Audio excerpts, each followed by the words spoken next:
ជាពិសេស job seekers បើសិនជាចង់ apply job ជាមួយនឹង ABA I would strongly encourage everyone ហ្នឹងក្នុងការបង្កើតទាក់ទងជាមួយនឹង ABA careers profile អញ្ចឹងចូលទៅបង្កើតទៅដើម្បីយើងអាច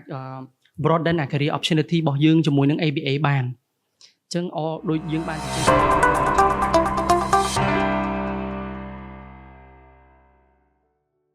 សួស្តីអ្នកទាំងអស់គ្នាសូមស្វាគមន៍មកកាន់រដូវកាលទី2នៃ ABA Careers Podcast នៅក្នុងអេពីសូតនេះផងដែរយើងនឹងជជែកអំពីការវិវត្តនៃបច្ចេកវិទ្យានៅក្នុងផ្នែកធនធានមនុស្សដោយមានការចូលរួមបកស្រាយពីភ្ញៀវកិត្តិយសរបស់យើងគឺលោករឿនរចនាខ្ញុំសួរបាទខ្ញុំសួរបងសុខសប្បាយចុះបងវិញថ្ងៃហ្នឹងបាទបងក៏សុខសប្បាយដែរអរគុណបាទចឹងថ្ងៃនេះយើងមកជជែកគ្នាអំពីប្រធានបទបច្ចេកវិទ្យានៅក្នុងផ្នែកធនធានមនុស្សបាទបងអញ្ចឹងបងឆ្ងល់យូរហើយថាតើវាមានកត្តាអីខ្លះដែលនាំឲ្យយើងមានការបង្កើតឡើងនៅយុគឋាន HRMS ឬក៏បង្កើតឡើងនៅប្រព័ន្ធគ្រប់គ្រងធនធានមនុស្សបាទបងបាទអរគុណបងសម្រាប់សំណួរនយោបាយកឋាន HRMS ដែលបង្កើតឡើងនិយាយខ្លីសារៈសំខាន់ដែលយើងបង្កើតគឺយើងចង់បាន data ការដែលយើង store data ហ្នឹងគឺ I mean data HR database ឬក៏យើងហៅថាទិន្នន័យរបស់ employee របស់យើងហ្នឹង accurate ដើម្បីយើង provide ទាក់ទងជាមួយនឹង data integrity ហើយនឹង transparency អញ្ចឹងកាលណាយើង store data របស់យើងនៅក្នុងហ្នឹង how we manage our HR database ហ្នឹង very accurate ល្អអញ្ចឹងយើងមាន discrepancy ទេអញ្ចឹងមានន័យថាបើសិនជា other business unit គាត់មកត្រូវការ employee information ពីយើងទៅគាត់អាច integrate មកបានអញ្ចឹងបើកាលណាបើយើងធ្វើ manual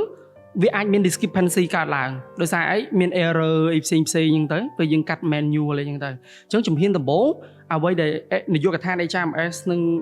បង្កើតឡើងហ្នឹងគឺធ្វើម៉េចដើម្បីឲ្យ business របស់ organization មួយនេះទទួលបានទាក់ទងជាមួយនឹង data integrity ហើយនឹង data ហ្នឹងវា accurate ហើយ transparent សម្រាប់ organization ហើយក៏យើងគិតទៅលើទាក់ទងជាមួយនឹង governance aspect ដែរធ្វើម៉េចឲ្យវា comply ហើយជាមួយនឹង cyber security ដែរដូចគ្នាដែរបាទ yes បងអូខេមានអីបន្ថែមទៀតបងសម្រាប់អ្វីដែលបន្ថែមពីលើពីហ្នឹងបើ go back វិញបងក្នុងឆ្នាំ2012បុគ្គលិករបស់យើងមានប្រហែលជា200នាក់ជាងហ្នឹងអញ្ចឹង200នាក់ឡើង300នាក់400នាក់500នាក់ទៅ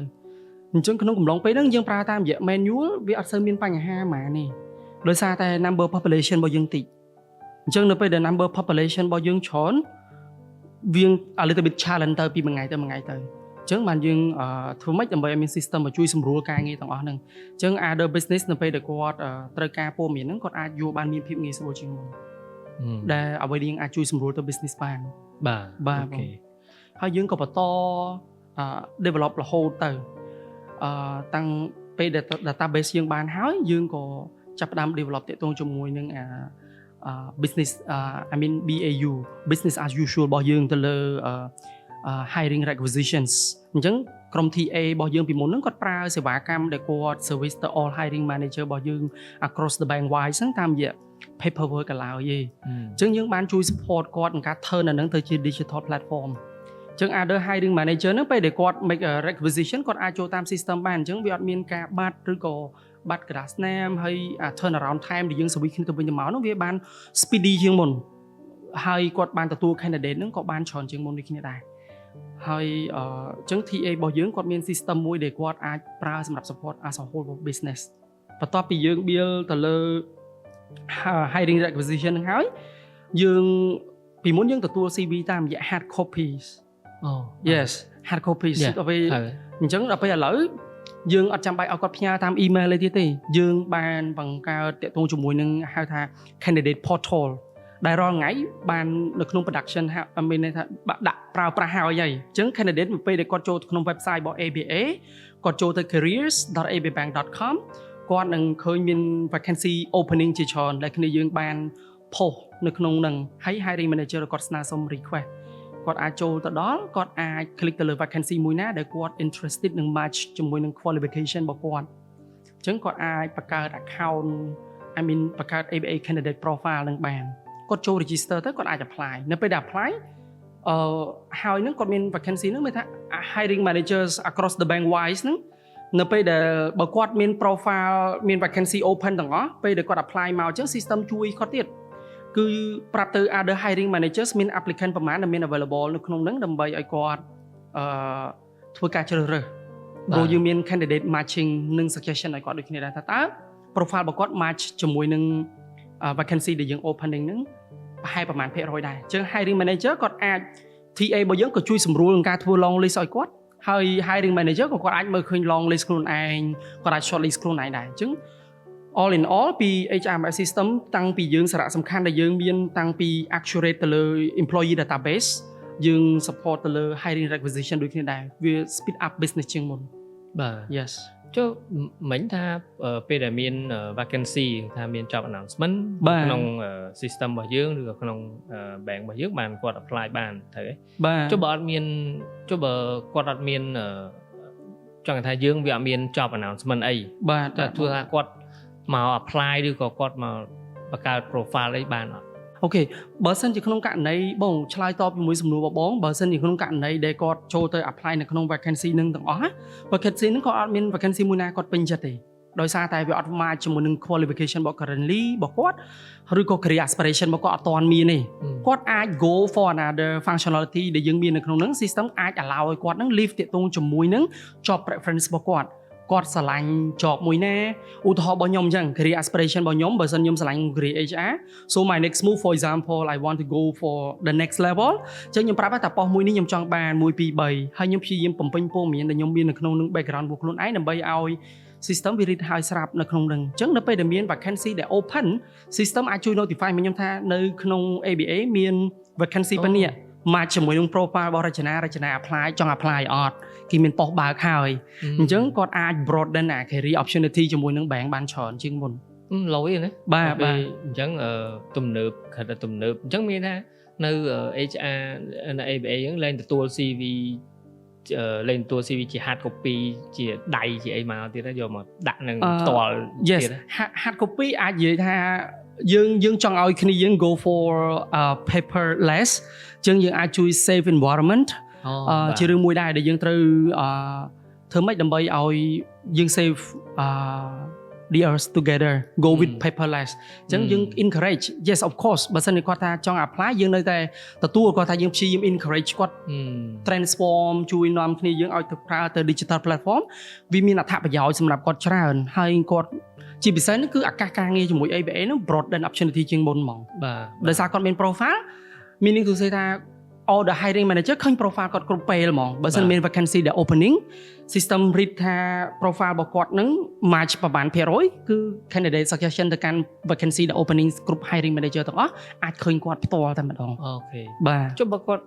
ចង់ apply តែគាត់អត់ចេះប្រើ system ធ្វើម៉េចទៅបើគាត់បើខ្ញុំគិតអញ្ចេះបងសម្រាប់ខ្ញុំផ្ទាល់ការដែលគាត់ប្រើ system អត់ពិបាកឯងព្រោះយើងបានធ្វើ system មួយហ្នឹងវា yes of course វាអាចរឿង new បន្តិចតែ I think that everyone រាល់ថ្ងៃនេះជាមួយនឹង technology ហ្នឹង we get more familiar ហើយដូចយើងលេង Facebook ដូចគ្នាអញ្ចឹង form របស់យើងចូលទៅបង្កើតគាត់ដាក់ឈ្មោះតាមធម្មតាអញ្ចឹងអ្វីដែលយើងអាច support បានទាំង TA របស់យើងក៏ដោយឆ្លើយតបមួយសំណួរបង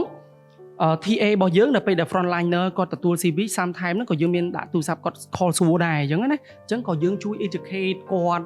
ថាតើរបៀបបំពេញនឹងមិនអីមិនអញ្ចឹងទៅគាត់ថាបើតាមរយៈបទពិសោធន៍វិញយើងអត់សូវទទួលបាន call ទេព្រោះភាគច្រើនគាត់ចូលទៅ register ខ្លួនឯងតែម្ដងអត់សូវបានទទួល call មកនេះ pro form ដែលយើង design នឹងមកគឺពេលដែលគាត់ចូលទៅបំពេញគាត់ឲ្យឈ្មោះpage របស់យើងហើយទាក់ទងជាមួយនឹងexperience របស់យើងហ្មង qualification របស់យើងហ្មងបំពេញទៅតាមនឹងចប់បង្កើត profile បានដូចគ្នាដូចយើងបង្កើត profile ទៅលើ social platform ផ្សេងៗដូចគ្នាដែរបងអូអញ្ចឹងមានថាបេក្ខជនដែលដាក់ពាក្យមកខាងយើងដូចឆ្លាតកែបកែណាគាត់អត់មានសួរនាំអីចូលចុចបានហ្មងហើយ system ធ្វើមកវាមានថាយើងធ្វើ system វាងាយស្រួលយល់ងាយស្រួលធ្វើបាទបងយើងអត់មានសូវទទួលបានសំណួរច្រើនយើងមានថាយើងធ្វើបានល្អអាចនិយាយថាអញ្ចឹងបងគាត់ថាយើងក៏នៅតែជួយ support ដែរហើយយើងមាន team TA របស់យើងហើយនឹងតាំងពី team HR ទាំងមូល we work as a team to bring our people along the journey តាំង internal និង external ដូចគ្នាដែរព្រោះនៅពេលដែលយើងមាន I mean digital platform កើតឡើងយើងតែងតែធ្វើម៉េចដើម្បី successful we need to bring our people along the journey support គាត់ bring គាត់ជួយបញ្យល់ដដែលគាត់ថាវាអាចនិយាយថាតិចវាអត់សូវមានច្រើនគាត់ថាដើម្បីឲ្យគាត់ទៅបានទៅទាំងអស់គ្នាយើងអាច left anyone behind ទេ so យើងមាន team ដើម្បីជួយ support គាត់ដូចគ្នាដែរបាទយ៉ាប់បងឃើញស្ដាប់ការឆ្លើយមុននឹងមិញមានអារម្មណ៍ថាsystem បានដោះស្រាយបញ្ហាច្រើនមែនទែនអញ្ចឹងបាទអញ្ចឹងតើមានបញ្ហាផ្សេងទៀតទេដែលมันបាន mention នៅខាងលើមិញថាដែល system ពេលបង្កើតឡើងមកបានជួយដោះស្រាយបញ្ហាដែលល្អច្រើនមែនទែនអញ្ចឹងណាហ្នឹងហើយបាទសរុបមកបងពី system ពេលដែលយើងចូលមកសម្រួលអ្វីដែលយើង aim maintain គឺទាក់ទងជាមួយនឹង strategic making decision making ធ្វើម៉េចកាលណាបើសិនជាយើងមាន data ហ្នឹងវា accurate ហើយ data ហ្នឹង provide integrity ទៅឲ្យ management របស់យើង through that data ហ្នឹងអាច tell ថា what's next management អាច make decision បានតាមនឹងបាន so which is the reason ដែលយើងត្រូវមានdata ហ្នឹងវា accurate ឲ្យទៅកាន់ management ព្រោះ I would say simple words is data talks កាលណា data talks យើងដឹងថា what's next យ៉ាហ្នឹងហើយរចនាអញ្ចឹងស្ដាប់មិញហ្នឹង system របស់យើងបានជួយដោះស្រាយបញ្ហាច្រើនមែនតើហើយធ្វើមកហ្នឹងបានល្អមែនតើអញ្ចឹងណាបាទតើកន្លងមកពេលយើងបង្កើត system ហ្នឹងតើយើងជួប challenge អីខ្លះដែរយ៉ាអរគុណបងសម្រាប់តាក់ទងជាមួយនឹង challenge របស់យើងខ្ញុំអាចនិយាយថាមាន3ចំណុចសំខាន់ក្នុងការធ្វើការទៅលើ HRMS system មួយហ្នឹងអ្វីយើង care បំផុតហ្នឹងគឺតាក់ទងមួយ useful life របស់ system មួយហ្នឹងអញ្ចឹងនៅពេលដែលយើង study នៅក្នុង requirement that the most important thing ជាមួយនឹង our development team ហ្នឹងថាតើ system ហ្នឹងអាចអនាគត scale បានទំហំប៉ុណ្ណាpro business របស់យើងខុប up មួយ chain យើងមាន up business update រហូតអញ្ចឹងពេលដែលមាន business update តើ system របស់យើងអាច scale បានអត់ for example ពេលដែលយើងធ្វើនៅក្នុង hiring requisition យើងមានប្រឡោះដើម្បីគាត់ជិតឆាតមួយគ្នាបានហើយគាត់ថាប្រឡោះមួយទៀតគាត់ចង់បាន specifically ហ្នឹងគឺកន្លែង offer discussions ដើម្បី offer ទៅលើ candidate មួយយើងមាន interview panel ហ្នឹងមានប្រមាណអ្នកនៅក្នុងហ្នឹងអញ្ចឹងណាអញ្ចឹងក្នុង committee មួយហ្នឹងគាត់មាន room មួយ functionality មួយដើម្បីគាត់ជជែកគ្នាទៅលើ specific finalist ហ្នឹង candidate មួយហ្នឹងដែលយើងបាន select ហ្នឹងថាតើគាត់ចង់ offer ហ្មង based on skill 1 2 3ដើម្បីយើង make data ហ្នឹងវា transparent ដែរក្នុងការធ្វើ selection របស់យើងហ្នឹងអត់មាន bias អីទេគឺយើង transparent ហ្នឹងហ្មងនៅពេលដែលយើងបាន enhance ជោគជ័យទៅលើ offer discussion ឲ្យគាត់ហើយយើងមាន enhance មួយទៀតហ្នឹងសម្រាប់ឲ្យ recruiter របស់យើងពេលដែលគាត់បាន message ហ្នឹងថាគេឲ្យប៉ុន្មានហើយគាត់អាចមាន functionality មួយទៀតហ្នឹងគឺក្នុងការជជែក update ទៅកាន់ finalist ថា offer បានប៉ុណ្នេះដែលយើងហៅថា instant message ដែលគាត់មាន room មួយក្នុងការmake communication ជាមួយនឹង finalist direct ហ្មងថា offer មាន1 2 3នឹងគឺជាអ្វីដែលយើងព្យាយាមធ្វើម៉េចឲ្យ useful life របស់ system ហ្នឹងវាបានយូរយើងអាច scale បានច្រើនហើយដល់ឡែកតាក់ទងជាមួយនឹង Gen AI for example system របស់យើងនឹងមានintegrate ជាមួយនឹង the new technologies ដោយសារតែ currently technology វាមកថ្មីរហូតអញ្ចឹង example ថារងថ្ងៃយើងចង់adopt solution ទៅជាមួយនឹង Gen AI មកតើ system របស់ HRMS ហ្នឹងអាច ready នឹងការ adopt solution ហ្នឹងមកអត់ដើម្បីយើង integrate ជាមួយនឹង Gen AI ហ្នឹងមកប្រើហើយ Gen AI មានអត្ថប្រយោជន៍គេខ្លះដើម្បីមកជួយ support system របស់យើងវា more easy ជាងមុនអញ្ចឹងទៅអញ្ចឹងនៅក្នុងហ្នឹងពី HRMS team ហ្នឹងបានសិក្សាហើយដើម្បីត្រៀមជាមួយនឹង new technology ហ្នឹងដើម្បីយើងអាច adopt solution ទាំងអស់ហ្នឹងមកដើម្បី integrate មួយ system របស់យើង and the last challenge ហ្នឹងគឺទាក់ទងជាមួយនឹង team collaboration ខ្ញុំគិតថាពី my point of view and generally the same thing team collaboration is the most important things ព្រោះយើងធ្វើការជា team ហើយយើងមាន different function ដែលយើងត្រូវធ្វើការជាមួយហើយពីយើងមាន system ជាច្រើនដែលយើងត្រូវការ connect គ្នាទៅវិញទៅមកជាមួយនឹង other business units បាទអញ្ចឹងពេលដែលយើងមាន system ហ្នឹងតើ approach របស់គាត់នៅក្នុង system របស់គាត់ approach A B C អញ្ចឹងទៅ approach របស់យើង B យើងសិក្សាទៅមើលថា approach របស់យើងអត់ដូចគាត់ទេមិន A B C ទេរបស់យើង D E F អីចឹងទៅអញ្ចឹង how can យើងអាច integrate ជាមួយ system គាត់បានដើម្បីយើងបោះព័ត៌មានឲ្យគ្នាទៅវិញទៅមកបានអញ្ចឹងនៅក្នុង team collaboration ហ្នឹង ខ្ញុំគិតថាវា challenge ខ្លាំងព្រោះយើងត្រូវការមនុស្សម្នាក់ដែលគាត់មាន good communication skills អញ្ចឹងយើងត្រូវតែមាន good communication skill good interpersonal skills ហើយ facilitation skill របស់យើងក៏ត្រូវតែបកកែដែរ otherwise meeting របស់យើងនឹង take long hours ប៉ុន្តែ productivity របស់យើងអត់បានទេ so this is the 3 challenging សម្រាប់ក្នុងការធ្វើការនៅក្នុង HRMS មក useful life របស់យើងត្រូវតែធ្វើម៉េចដើម្បី useful life របស់យើងបានច្រើនសង្ខេបមកវិញ useful life របស់យើងបានវែងហើយយើងអាចទីពីរ scale របស់យើងអាចបាន adopt ទៅមើល new technology មកយើងអាច adopt ចូលមកបានបាទហើយចុងក្រោយនេះគឺតេតងមួយ team collaboration ហ្នឹងតែម្ដងបងហ្នឹងហើយរចនាតាមស្ដាប់មិញទៅនៅធនាគារយើងនេះដូចខាង HRMS department នេះដូចsolution provider មួយឯងអញ្ចឹងណាអញ្ចឹងសួរថាបុគ្គលិកដែលមកធ្វើការនៅក្នុង team HR ទាំងមូលហើយនឹងក្នុង team HRMS ហ្នឹងតើសិតតអ្នកត្រូវមាន skill HR បានធ្វើការបានឬក៏យ៉ាងម៉េចដែរបាទបងបាទសម្រាប់នៅពេលដែលគាត់មកធ្វើការនៅក្នុង HRMS អត់ចាំបាច់ 100% តើគាត់មាន skill HR ទាំងស្រុងទេសំខាន់ឲ្យតែគាត់មាន technical skill របស់គាត់នៅក្នុងកន្លែងដែលគាត់ត្រូវមកធ្វើការកន្លែងហ្នឹង example ថាបើគាត់ជា developers គាត់ត្រូវមាន skill ទាក់ទងជាមួយនឹង development របស់គាត់ហើយទៅតាម algorithm ជាពិសេសទាក់ទងមួយ fundamental របស់ programming ហ្នឹងហើយ language តាមអ្វីភាសាដែលយើងការធ្វើ programming ហ្នឹងអញ្ចឹងទៅគាត់ថាបើសិនជាគាត់មាន business understanding របស់ HR ទៀត it's a plus ហើយបើគាត់ធ្លាប់ program system របស់ HR ពីមុនមកទៀត it's a plus អញ្ចឹងពេលដែលគាត់មកអញ្ចឹងមានថាគាត់ឆាប់ចាប់បាន at somehow I mean ថាអត់ចាំបាច់មានអានឹងទាំងអស់ក៏បានដែរបងសំខាន់ពេលដែលមកមានក្រុមការងារយើងដើម្បីមកជួយ fit business understanding នឹងឲ្យគាត់ហើយយើង prepare requirement យើង fit ឲ្យគាត់ហើយអញ្ចឹងគ្រប់ function ឬក៏គ្រប់ផ្នែករបស់ HRMS នឹងមានតាំងពី QA មានតាំង BA ទាំងអស់ហ្នឹងអាស្រ័យថាតើគាត់សំខាន់គឺគាត់មាន technical skill របស់គាត់សម្រាប់ skill របស់ HR ទៅលើ business understanding របស់ HR យើងអាច fit គាត់បានទេជាសរុបជារួមមកបងហ្នឹងហើយរចនាអញ្ចឹងជាចុងក្រោយតកតងទៅនឹង HRMS system នៅធនាគារយើងរចនាមានជាមតិយោបល់អីយើងចង់បន្ថែមទៅលើប្រធានបទនេះទៀតទេសម្រាប់ខ្ញុំមតិយោបល់ជាចុងក្រោយនេះមាន2ធំទី1ពី value added របស់ HRMS ធ្វើម៉េចអ្វីដែលយើងគោលដៅរបស់យើងគឺ provide តកតងជាមួយនឹង data integrity និង transparency ឲ្យទៅកាន់ business leaders ហើយនិង management របស់យើងទាំងអស់ដើម្បីគាត់អាច manage តកតងជាមួយនឹង efficient workforce management របស់គាត់ហើយ most importantly ហ្នឹងគឺធ្វើម៉េចឲ្យគាត់អាចប្រើ data ហ្នឹងក្នុងការ drive តកតងជាមួយនឹង strategic decision making របស់គាត់ដោយសារតែយើងនឹងអាច provide គាត់ទៅលើ data driven insight អញ្ចឹង through data driven insight ហ្នឹងគាត់អាចដឹងថា what's next ក្នុងការ manage ទៅលើ business របស់គាត់តាម segment ដែលគាត់កាន់មួយទាំងផ្នែក deposit ទាំងផ្នែក loan ហើយក៏ដូចជាផ្នែកផ្សេងដែលគាត់ពាក់ព័ន្ធទៅលើគ្រប់ function ទាំងអស់ហ្នឹងដែរនៅពេលដែលគាត់បាន data ហ្នឹងទៅ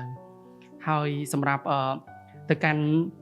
applicant របស់យើងទាំងអស់ជាពិសេស job seekers បើសិនជាចង់ apply job ជាមួយនឹង ABA I would strongly encourage everyone ហ្នឹងក្នុងការបង្កើតទាក់ទងជាមួយនឹង ABA careers profile អញ្ចឹងចូលទៅបង្កើតទៅដើម្បីយើងអាច broaden career opportunity របស់យើងជាមួយនឹង ABA បានអញ្ចឹងដូចយើងបានជជែកពីលើកមុនមកអញ្ចឹងកាលណាបើសិនយើងមាន ABA career profile ហើយ